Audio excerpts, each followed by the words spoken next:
Hi, I'm Jen Rubin, editor-in-chief of The Contrarian.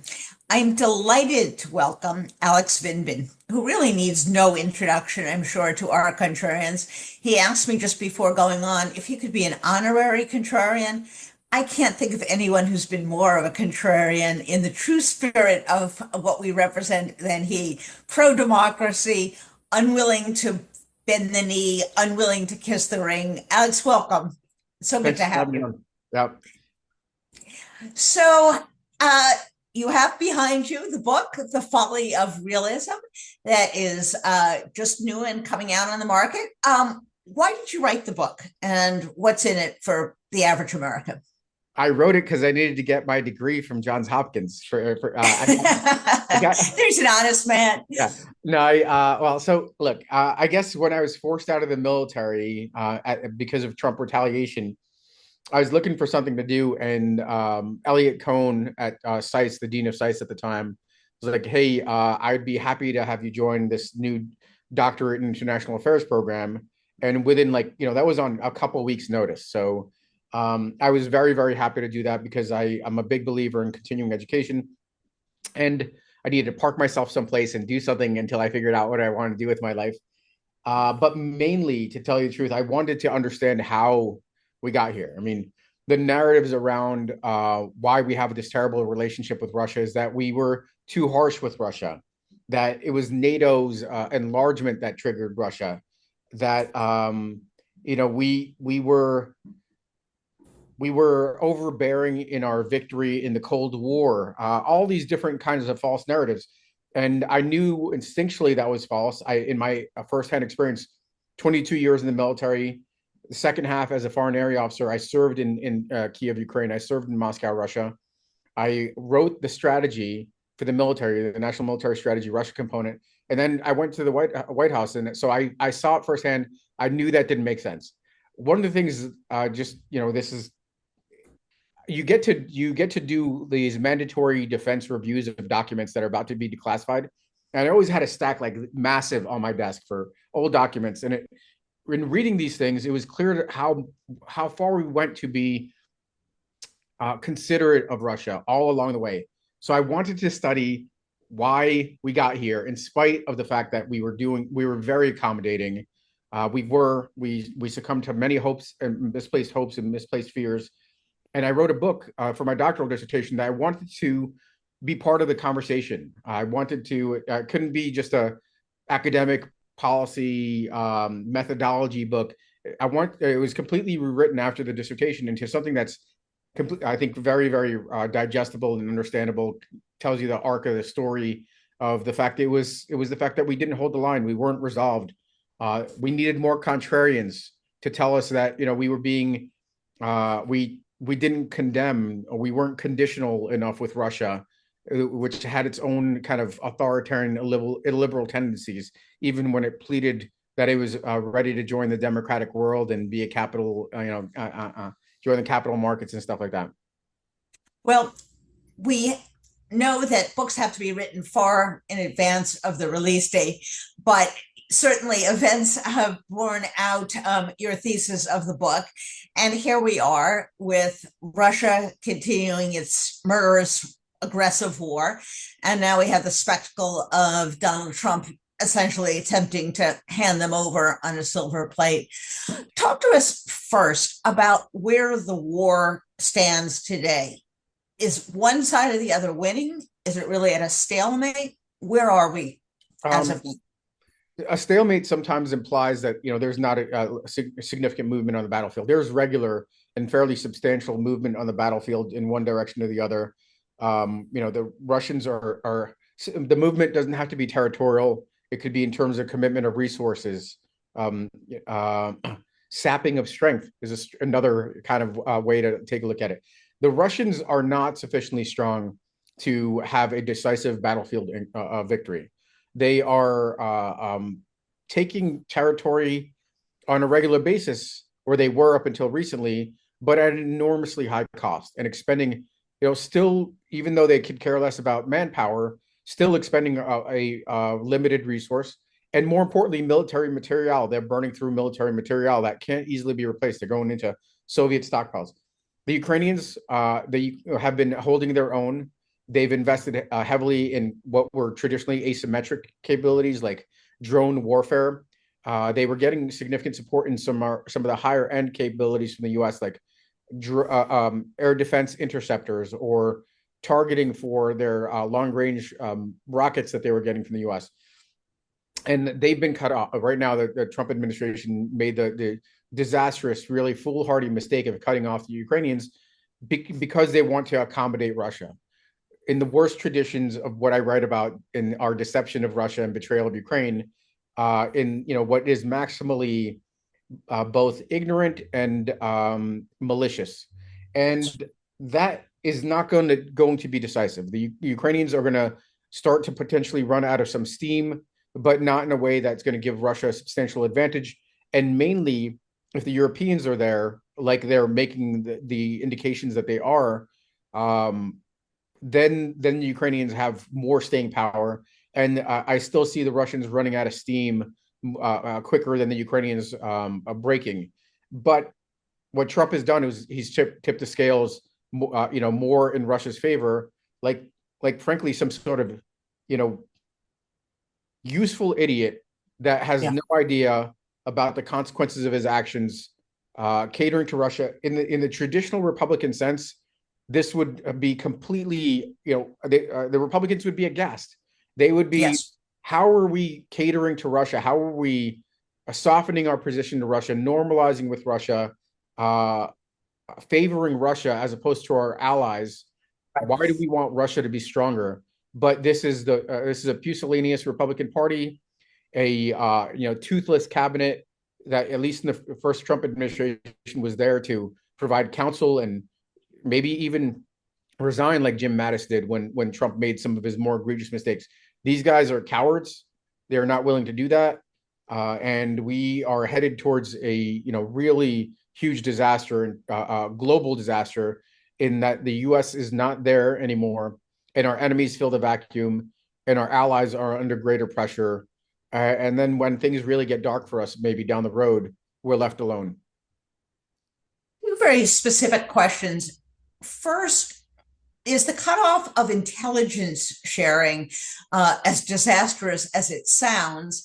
And secondly, to what degree can Europe fill the vacuum that's left if America persists in discontinuing its military aid? So I'll start with the second part. I think the fact is that the Europeans have a enormous latent potential. Their defense sector has languished. They've completely underinvested in defense based on the fact that they were kind of free riding off of U.S. commitments. That time is gone. So the Europeans have to step up, but it's going to take some time for them to build up their military potential. They're looking to invest $800 billion. That's a pretty significant recapitalization, but that's going to take time. There are some gaps that they could fill on the air defense side. It's not going to be necessarily all the high-end systems, although they have high-end systems, akin to Patriot. It's going to be these, almost like machine guns that knock things out of the air. They're actually pretty good at taking out Russian drones. The satellite intelligence that the Ukrainians were using for long-range targeting, that's going to be costly because the Ukrainians need those to go after deeper targets, operational targets that could be very, very important to destroy Russian capabilities, or where the Russians are collecting in some sort of strength, or where their headquarters are. So that's meaningful. But with regards to, and this is going to unfold over time, this is going to get progressively more acute until the Europeans step up in a big way. But it's not a disaster. That is absolutely a false.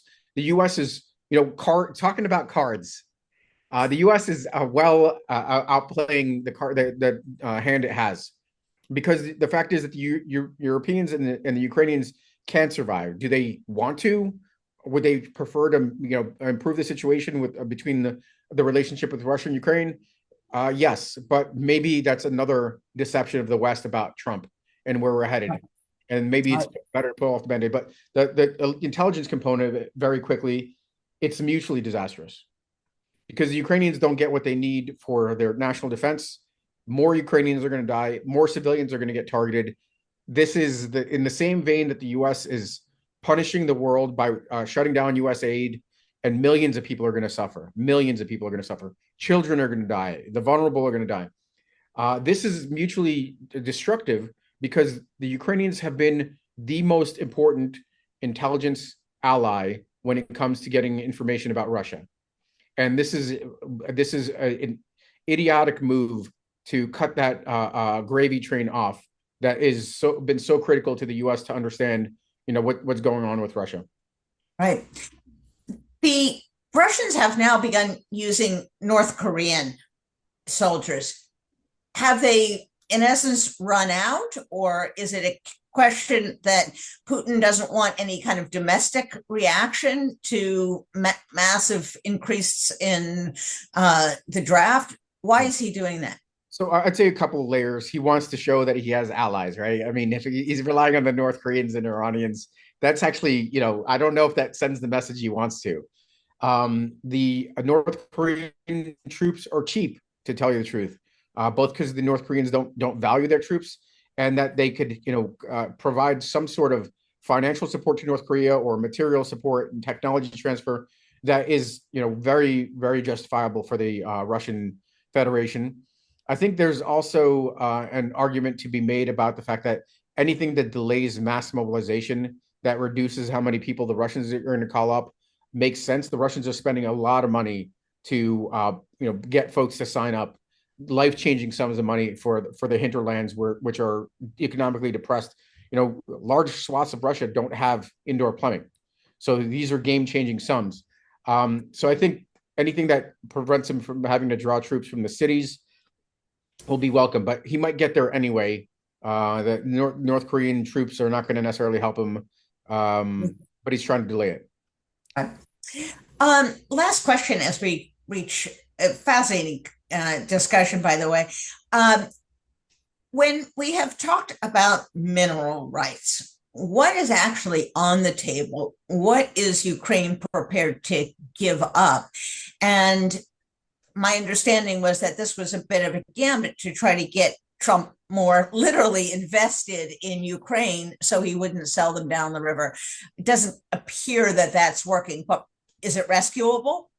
I think it is rescuable. I think the fact is that this deal was worked out on the U.S. side to extort the Ukrainians, but on the Ukrainian side, in the best tradition of partnership with the U.S. The U.S. has been most engaged when there's been a value component, like the fact that we want to help Ukraine, we want to use Ukraine as a bulwark against Russian aggression, and when there's an interest, it was when we were denuclearizing Ukraine, 4,500 nuclear weapons, that we were very, very engaged. So I think this was a very transactional offer. Ukrainians have lots of rare earths in terms of kind of proven reserves. This was not going to be like a something that the U.S. was going to draw on easily. It would have to be in a peacetime setting. That most of it would probably play out in a subsequent administration. So we're talking about a situation where you hook the U.S., but there's not a lot of kind of payout initially. I'd just like to spend a second talking about the bigger picture here. I mean, the problem about Trump's approach is that it's just all wrong. It is it is amplifying the worst mistakes of the past, not learning from the fact that we succumbed to hopes and fears, hopes that we could do more with Russia, or fears that that if we let the relationship slide, it could get to World War III, and we got there anyway.